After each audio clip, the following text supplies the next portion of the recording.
ชนทั่วถึงแต่แพทย์ต้องเป็นผู้แนะนำด้านกรมควบคุมโรคเป็นห่วงพื้นที่กรุงเทพมหานครอาจพบการติดเชื้อเพิ่มหลังช่วงวันหยุดยาวเนื่องจากผู้ที่อยู่ในกรุงเทพมหานครได้เดินทางออกไปท่องเที่ยวหรือกลับภูมิลำเนาอาจมีการติดเชื้อกลับเข้ามาจึงต้องติดตามสถานการณ์ต่อไปอีก2 สัปดาห์อย่างไรก็ตามสถานการณ์ผู้ป่วยใหม่ขณะนี้ยังอยู่ในเส้นคาดการณ์ที่ระบบสาธารณสุขยังสามารถดูแลผู้ป่วยหนักในโรงพยาบาลได้ในภาพรวมขอประชาชนคงมาตรการป้องกันโรคส่วนบุคคล 2U อย่างเคร่งครัดทั้ง Universal Prevention ใส่หน้ากากล้างมือบ่อยๆเว้นระยะห่างอย่างเหมาะสมตรวจ ATK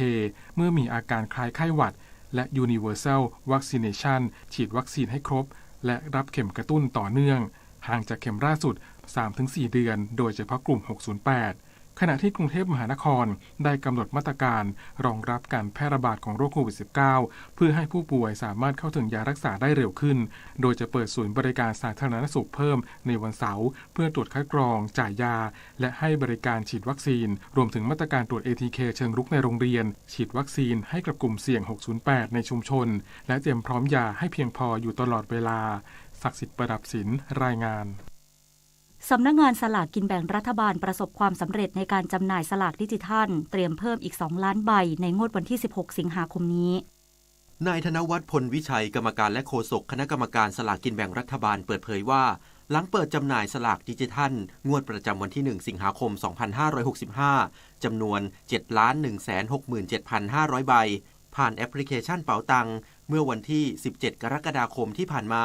ประชาชนให้ความสนใจเลือกซื้อสลากเป็นจำนวนมากส่งผลให้สลากดิจิทัลสามารถจำหน่ายหมดลงอย่างรวดเร็วในเวลาเพียงไม่ถึง2 วันซึ่งจากผลตอบรับที่ดีดังกล่าวสำนักงานสลากกินแบ่งรัฐบาลจะเพิ่มจำนวนสลากดิจิทัลสำหรับงวดวันที่16 สิงหาคมนี้อีก2 ล้านใบจากเดิมที่มีจำนวนกว่า7 ล้านใบเพิ่มเป็นกว่า9 ล้านใบเพื่อให้เพียงพอกับความต้องการของผู้ซื้อ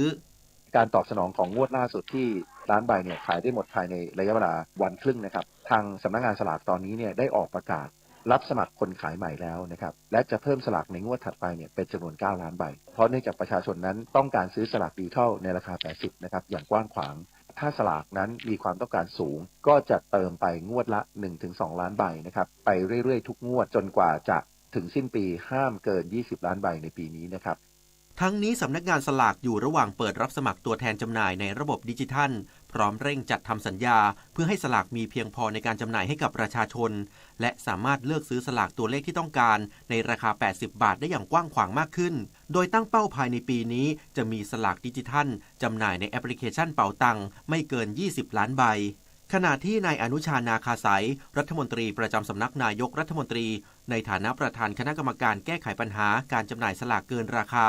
เป็นตัวแทนรัฐบาลรับหนังสือจากชมรมเครือข่ายผู้ค้าลอตเตอรี่รายย่อยจังหวัดเลยและผู้ค้าทั่วประเทศที่ชุมนุมหน้าทำเนียบรัฐบาลโดยกล่าวย้ำว่ารัฐบาลมีเจตนาที่จะช่วยเหลือคนไทยทั้งประเทศไม่เลือกกลุ่มใดกลุ่มหนึ่งและทำให้ทุกภาคส่วนทั้งผู้ค้าสลากและผู้ซื้อสลากต้องได้รับความเป็นธรรมต้องเป็นการบริหารจัดการว่ากันไปนะครับเพราะระบบเก่าเนี่ยมันมีมานานแล้วทำให้พี่น้องประชาชนที่ต้องการเสี่ยงโชคของทั่วประเทศเนี่ยต้องซื้อสลากแพงมาเป็นเวลานานและต้องเฉลี่ยความทุกข์ความสุขแล้วก็มาช่วยกันบริหารจัดการว่าเราจะช่วยกันอย่างไรเราไม่ได้นิ่งดูดายนะครับเราก็พยายามที่จะแก้ปัญหาทุกฝ่ายนะครับเมื่อพี่น้องประชาชนได้รับความเดือดร้อนเนี่ยนะครับเราก็ต้องหาวิธีแก้ไขให้ได้คลายความเดือดร้อนแล้วก็ช่วยกันหาทางออกในประเด็นต่างๆพวกนี้นะครับหากว่ามีอะไรที่ผมสามารถช่วยเหลือได้หรือทำได้ก็จะทำให้อย่างเต็มกำลังของผมนะครับด้านนายธนกร วังบุญคงชนะโฆษกประจำสำนักนายกรัฐมนตรีเตือนประชาชนหลีกเลี่ยงการซื้อสิทธิ์สลากดิจิทัลต่อจากผู้อื่นอย่างเด็ดขาดเพราะในระบบการจำหน่ายสลากดิจิทัลจะบันทึกชื่อผู้ซื้อไว้อย่างชัดเจนสลากจึงเป็นกรรมสิทธิ์ของผู้ซื้อที่เป็นเจ้าของบัญชีแอปพลิเคชันเป๋าตังเท่านั้นดังนั้นเมื่อถูกรางวัลเงินรางวัลจะโอนเข้าบัญชีผู้ซื้อไม่สามารถโอนสิทธิ์เปลี่ยนมือการขึ้นรางวัลไปให้บุคคลอื่นได้หรือกรณีมารับสลากที่สำนักงานก็จะต้องใช้ชื่อผู้ซื้อยืนยันตัวตนในการมารับสลากดังนั้นหากใครหลงเชื่อซื้อสลากดิจิทัลที่มีการนำมาประกาศขายต่อหากถูกรางวัลอาจเกิดปัญหาตามมาได้เอกวินกาเกิดนิกรายงานวันนี้กลุ่มผู้สูงอายุจะได้รับเงินเบี้ยยังชีพผู้สูงอายุพิเศษก้อนแรก4 เดือนรวดเพื่อนำไปใช้จ่ายในครัวเรือนตามที่คณะรัฐมนตรีเห็นชอบอนุมัติการจัดสรรงบกลางปี 2565 วงเงิน 8,382 ล้านบาทเพื่อ พื่อช่วยเหลือผู้สูงอายุที่ได้รับผลกระทบจากสถานการณ์โควิด -19 ด้วยการจ่ายเป็นเบี้ยยังชีพผู้สูงอายุพิเศษเป็นขั้นบันไดตั้งแต่100ถึง250 บาทต่อคนต่อเดือนเป็นเวลา6 เดือนระหว่างเดือนเมษายนถึงเดือนกันยายน 2565 โดยกรมบัญชีกลางจะโอนเงินเข้าบัญชีธนาคารให้แก่ผู้มีสิทธิ์รับเงินโดยตรงแทนกรมกิจการผู้สูงอายุกระทรวงการพัฒนาสังคมและความมั่นคงของมนุษย์หรือผู้สูงอายุสามารถรับเงินจากช่องทางเดิมที่เคยได้รับเบี้ยยังชีพผู้สูงอายุปกติได้นางระวีวรรณประเสริฐอายุ75ปีบอกว่าดีใจที่รัฐบาลให้ความสำคัญกับผู้สูงอายุเงินที่ได้เพิ่มขึ้นมาจะนำไปใช้จ่ายในครัวเรือนก็เอามาค่าใช้จ่ายในบ้านแหละพออยู่กัน2 คนก็ไว้กินนี่แหละก็ต้องประหยัดไม่ประหยัดก็อยู่ไม่ได้บอกจริงๆนะอะไรก็แพงรัฐบาลเขาจะไปเอาเงินที่ไหนมาให้ยาวๆเลยบอกจริงๆนะเราก็เห็นใจคนอื่นเขาก็แย่ยิ่งกว่าเราอีกนะเราแย่แล้วเราเห็นคนอื่นแล้วแย่ยิ่งกว่าเราก็ยังมีอีกเยอะจริงๆเรายอมรับขณะที่ผู้สูงอายุบางรายบอกว่าจะนำเงินที่ได้รับในวันนี้ไปจับจ่ายใช้สอยเครื่องอุปโภคบริโภคในชีวิตประจำวันก็ดีนะถ้าสำหรับคนที่ไม่มีโอกาสที่จะมีรายได้เนาะแต่ของป้านี่ยังขายของได้อยู่น้ำไฟอะไรเล็กๆน้อยๆเวลาอยากจะกินอะไรแบบว่าออกไปข้างนอกอะไรอย่างเงี้ยสำหรับวันนี้ผู้สูงอายุจะได้รับเบี้ยยังชีพพิเศษงวดแรก4 เดือนรวดตั้งแต่เดือนเมษายนถึงเดือนกรกฎาคมโดยผู้ที่อายุ 60-69 ปีจะได้รับเงินช่วยเหลือพิเศษเพิ่มเดือนละ100 บาทรวม4 เดือนเป็นเงิน400 บาทอายุ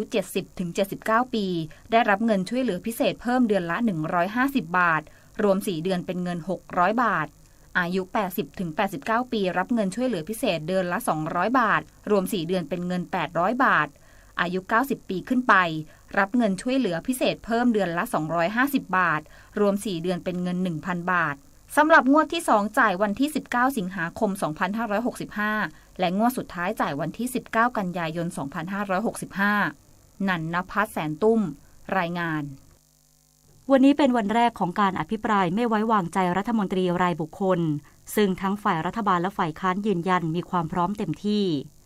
นายแพทย์ชลน่าน สีแก้วหัวหน้าพรรคเพื่อไทยกล่าวถึงความพร้อมในการอภิปรายไม่ไว้วางใจรัฐมนตรีรายบุคคลระหว่างวันที่19ถึง22กรกฎาคมนี้ว่าผู้อภิปรายจะทำหน้าที่อย่างดีที่สุดและเนื้อหามีหลักฐานข้อเท็จจริงซึ่งขณะนี้พร้อมทั้งเนื้อหาการจัดสรรบุคคลและการแบ่งเวลาโดยนายอนุทิน ชาญวีรกูลรองนายกรัฐมนตรีและรัฐมนตรีว่าการกระทรวงสาธารณสุขจะถูกอภิปรายเป็นคนแรกและจะอภิปรายพลเอกประยุทธ์จันทร์โอชานายกรัฐมนตรีเป็นคนสุดท้ายโดยจะใช้เวลาอภิปรายนายกรัฐมนตรีทั้งสิ้น30ชั่วโมงส่วนรัฐมนตรีจะใช้เวลาลดหลั่นกันไปเชื่อว่าจะจบตามเวลาที่ตกลงกันไว้คือ4 วันด้านพลเอกประยุทธ์จันทร์โอชานายกรัฐมนตรีขอให้รัฐมนตรีที่จะถูกอภิปรายเตรียมข้อมูลต่างๆให้เกิดความชัดเจนเชื่อมั่นว่าทุกคนจะสามารถชี้แจงและตอบคำถามได้ในทุกประเด็นพร้อมย้ำว่าการชี้แจงในการอภิปรายครั้งนี้จะพูดในสิ่งที่เป็นประโยชน์และเป็นข้อเท็จจริงขณะที่นายนิโรธ สุนทรเลขาประธานวิปรัฐบาลกล่าวว่ารัฐบาลไม่ปรับแผนรับมือการอภิปรายไม่ไว้วางใจของฝ่ายค้านเพราะเตรียมแผนรับมืออย่างรัดกุมเชื่อมั่นจะไม่มีอุบัติเหตุทางการเมืองที่รัฐมนตรีจะได้รับเสียงไม่ถึงกึ่งหนึ่งอย่างแน่นอนสำนักงานคณะกรรมการกำกับกิจการพลังงานยืนยันจะได้ข้อสรุปผลการพิจารณาปรับเพิ่มค่าไฟฟ้าผันแปรงวดสุดท้ายของปี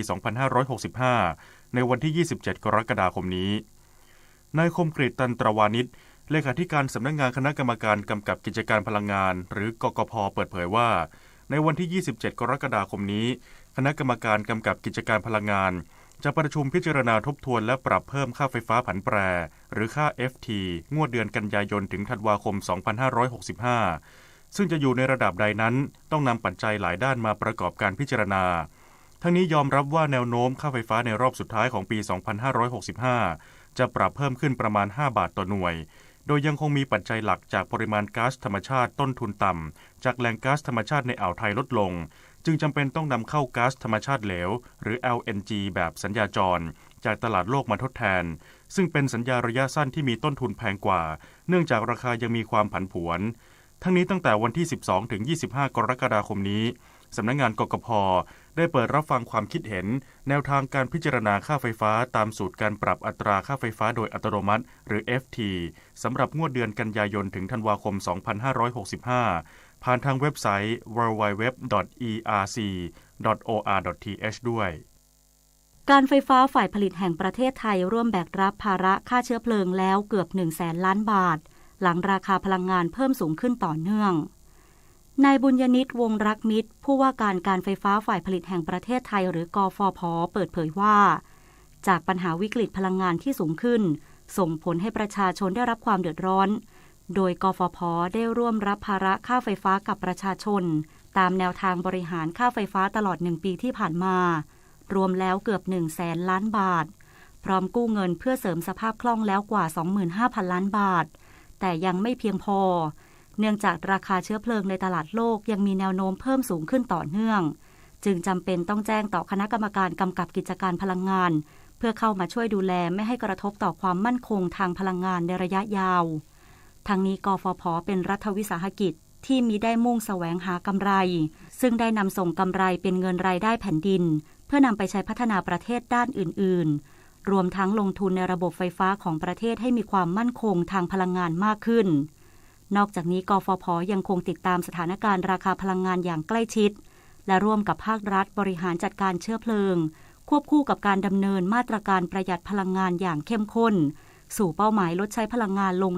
20%โดยประชาชนสามารถมีส่วนร่วมในการช่วยประเทศให้ก้าวผ่านวิกฤตครั้งนี้ด้วยการประหยัดพลังงานได้อีกทางหนึ่งด้วย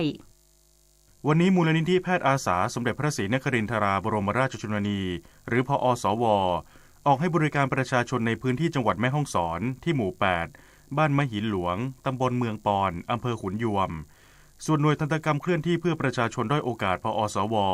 ออกให้บริการประชาชนในพื้นที่จังหวัดน่านที่หมู่ 7 โรงเรียนบ้านปางแก่ตำบลทุ่งช้างอำเภอทุ่งช้างจึงขอเชิญชวนประชาชนในพื้นที่ดังกล่าวไปรับบริการโดยไม่เสียค่าใช้จ่ายใด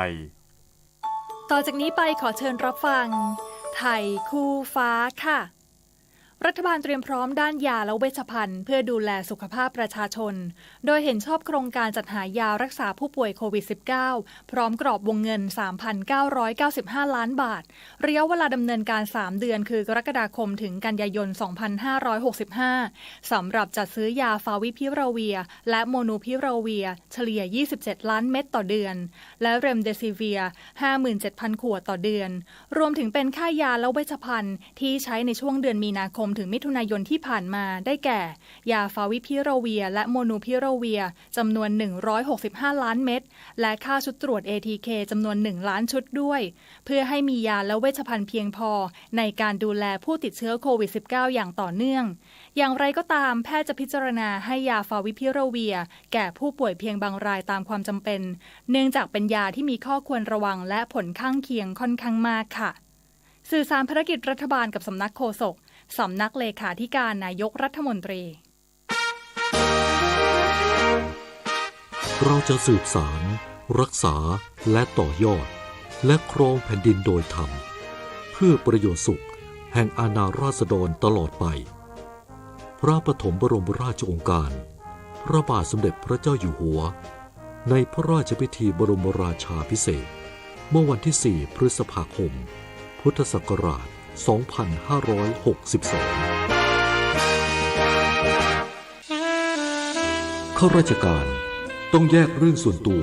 ออกจากตำแหน่งหน้าที่และยึดถือประโยชน์ส่วนรวมของประเทศชาติเหนือกว่าประโยชน์ส่วนตนสารประโยชน์ของชาติและปวงประชาอีกหนึ่งหัวข้อเรื่องจริยธรรมที่ข้าราชการพลเรือนทุกคนพึงควรปฏิบัติ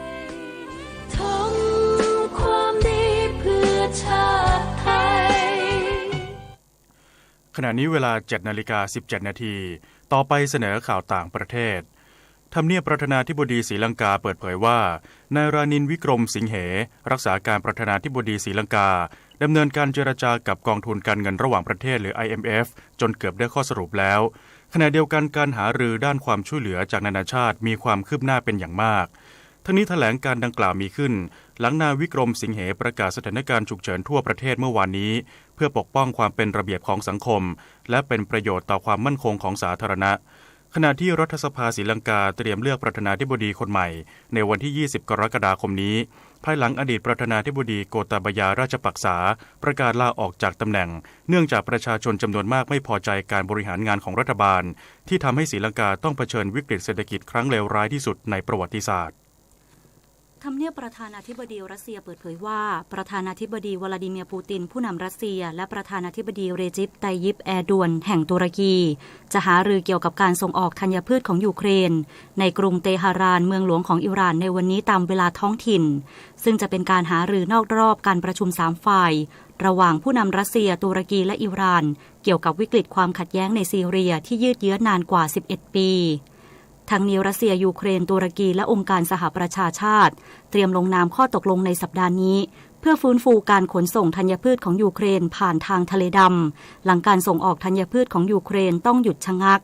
นับตั้งแต่รัสเซียเปิดปฏิบัติการทางพิเศษทางทหารในยูเครนเมื่อเดือนกุมภาพันธ์ที่ผ่านมาซึ่งส่งผลให้ราคาอาหารโลกพุ่งสูงขึ้นนครเซี่ยงไฮ้ของจีนตรวจเชื้อโควิด -19 ขนาดใหญ่รอบใหม่ขณะที่หลายเมืองใหญ่ขยายการบังคับใช้ล็อกดาวน์สำนักข่าวต่างประเทศรายงานว่านครเซี่ยงไฮ้ศูนย์กลางเศรษฐกิจและการเงินของจีนดำเนินการตรวจเชื้อโควิด -19 ขนาดใหญ่รอบใหม่ขณะที่อีกหลายเมืองของจีนอาทินครเทียนจินนครหลานโจวนครเฉิงตูขยายระยะเวลาการบังคับใช้มาตรการล็อกดาวน์ออกไปอีกเพื่อเร่งยับยั้งการแพร่ระบาดของโรคโควิด -19ทั้งนี้จีนซึ่งยึดมั่นนโยบายโควิด -19 เป็นศูนย์พบผู้ติดเชื้อโควิด -19 รายใหม่เฉลี่ย390คนต่อวันในรอบ7วันที่ผ่านมาเพิ่มขึ้นจากเฉลี่ย340คนต่อวันเมื่อสัปดาห์ก่อนหน้านี้ขณะที่ทางการนครเซี่ยงไฮ้ยืนยันว่าจนถึงขณะนี้ยังคงมีความเสี่ยงจากโรคโควิด -19 ในชุมชนอย่างไรก็ตามยังไม่มีรายงานพบผู้ติดเชื้อโควิด -19 นอกเขตกักโรคต่อไปรับฟังข่าวกีฬาค่ะมหกรรมกีฬาเวิลด์เกมที่เมืองเบอร์มิงแฮมสหรัฐอเมริกาปิดฉากลงแล้วทัพนักกีฬาไทยทำผลงาน4เหรียญทอง3เหรียญเงิน2เหรียญทองแดงอยู่อันดับ18และเป็นอันดับ3ของเอเชียรองจากญี่ปุ่นอันดับ7และจีนเจ้าภาพครั้งต่อไปอันดับ10โดยทัพนักกีฬาเยอรมนีครองเจ้าเหรียญทองทำได้24เหรียญทอง7เหรียญเงิน15เหรียญทองแดงตามด้วยเจ้าภาพสหรัฐอเมริกา16เหรียญทอง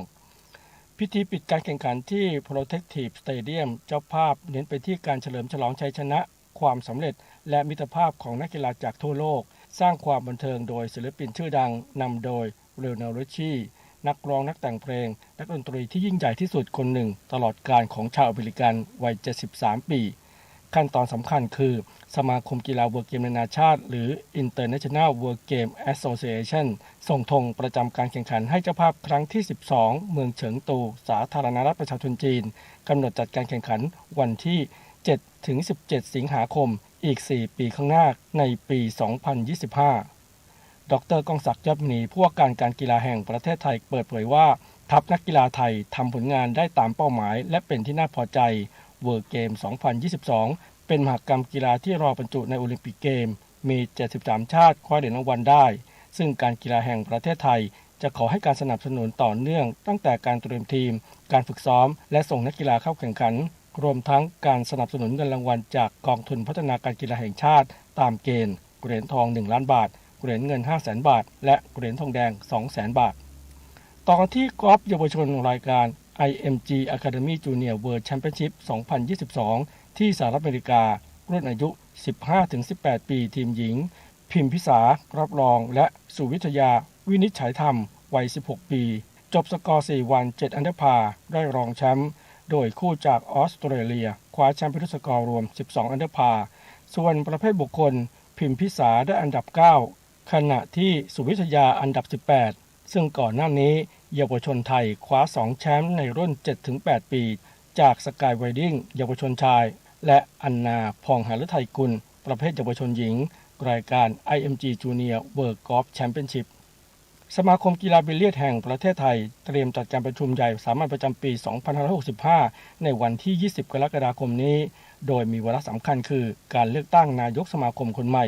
มีผู้ชิงตำแหน่ง2คนคือนายสุนทร จารุมนนายกสมาคมคนปัจจุบันภายใต้การสนับสนุนของนายศักดารัตนสุบรรณอุปนายกสมาคมกีฬาบิลเลียดและนายชัยพงศ์กรวสุรมผู้จัดการทีมกีฬาบิลเลียดชุด4เกมล่าสุดที่ได้รับการสนับสนุนจากนายสินธุภูลศิริวงศ์อดีตนายกสมาคมกีฬาบิลเลียดและนักสนุกเกอร์ชื่อดังหลายคนรวมทั้งต๋องสิทธิ์ฉ่อย วัฒนาผู้อบอ้อมพงษ์เกษมสมศุขรายงานต่อไปรับฟังพยากรณ์อากาศค่ะประกาศกรมอุตุนิยมวิทยาเรื่องฝนตกหนักถึงหนักมากบริเวณประเทศไทยฉบับที่1ร่องมรสุมพาดผ่านภาคเหนือภาคตะวันออกเฉียงเหนือและภาคกลางตอนบนประกอบกับมรสุมตะวันตกเฉียงใต้ที่พัดปกคลุมทะเลอันดามันประเทศไทยและอ่าวไทยจะมีกำลังแรงขึ้นทำให้ประเทศไทยจะมีฝนเพิ่มขึ้นและมีฝนตกหนักถึงหนักมากพื้นที่บริเวณภาคเหนือภาคตะวันออกเฉียงเหนือภาคกลางรวมทั้งกรุงเทพมหานครและปริมณฑลภาคตะวันออกและภาคใต้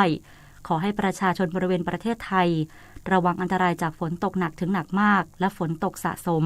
ซึ่งอาจทำให้เกิดน้ำท่วมฉับพลันและน้ำป่าไหลหลากได้สำหรับชาวเรือบริเวณทะเลอันดามันและอ่าวไทยควรเพิ่มความระมัดระวังและหลีกเลี่ยงการเดินเรือบริเวณที่มีฝนฟ้าคะนองไว้ด้วยสำหรับคลื่นลมบริเวณทะเลอันดามันและอ่าวไทยจะมีกำลังแรงขึ้นโดยทะเลอันดามันตอนบนและอ่าวไทยตอนบนมีคลื่นสูงประมาณ2เมตร